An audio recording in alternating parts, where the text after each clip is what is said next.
Hi folks, Robbie here with M&R Farm. I'm going to shoot these posts in, get my horizontal line leveled all the way across. I don't think it's too windy here. I got kind of a light duty laser here, and if it's too windy, she just flops all over the place. So that's what I got. Let's see, we'll turn her on and we'll see, we'll be able to see once we get our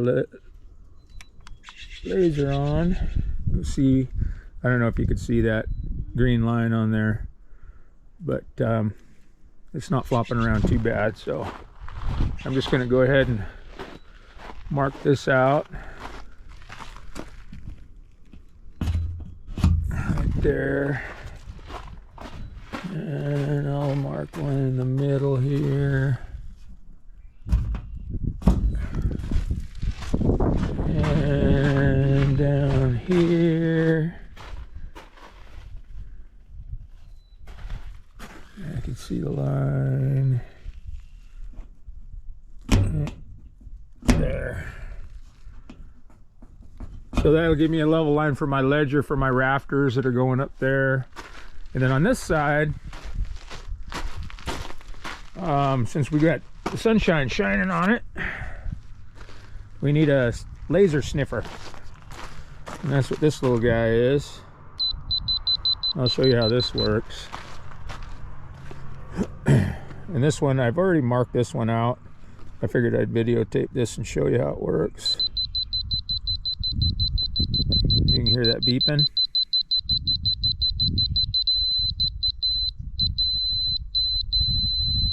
So that's it right there.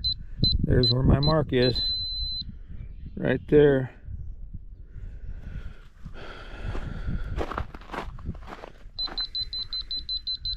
Same thing here. Telling me to go down, down, down. Right there. And you can see that's right where my mark is. So that's how you find that. I already marked those out. Marked them all out actually.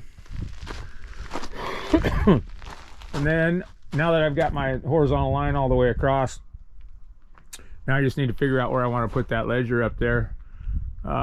Normally, if I was doing this for a customer, I would cut those tails back and cut that overhang off, run the ledger all the way up to the top, tie in the roofing using a transition metal, because this is going to be a different pitch. It's going to be a 312 pitch. That's 412 up there.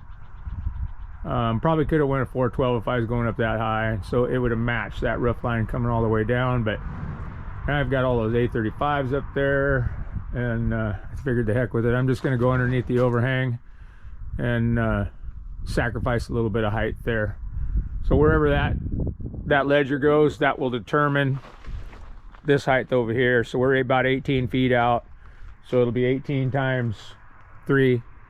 That will be the height of our rafter.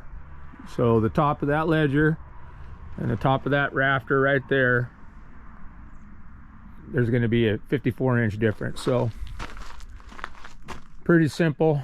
But yeah, that's all we got to do to get started there. But before I do that, I have to dig in a water line here. So right where you see that standpipe, I'm going to dig a ditch all the way around here, all the way through there. I'm going to go all the way back within 10 feet of that corner over there, and tie into the barn there. And I'm going to put a hot water tank and probably a filter for the tank, and then because we got hard water out here, so we're going to put a tack room in there. And Michelle wants hot water, so I'll put a right there on that corner right there. There'll be a hot water mixer valve, and then there'll be another hot water mixer valve on the inside of the barn.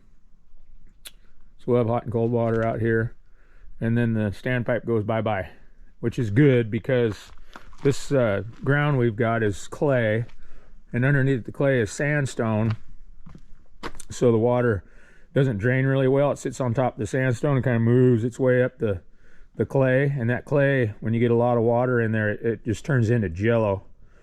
So what had happened is I was moving some horses through here, and shoot, they were just sinking down about a foot right here. And I was like, what the heck is going on? I must have a leak.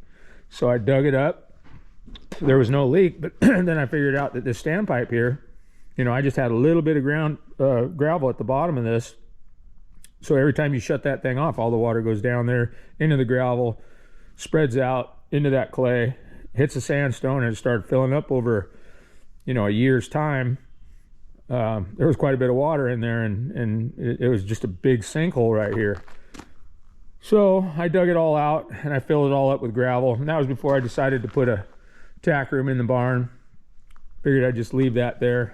I dug a huge hole through here and filled it all up with gravel, but really that's not an ideal spot to be dumping water in the ground right underneath the barn.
Okay, well, we started our dig for our water line here. You can see I caught the top of my my drainage line there.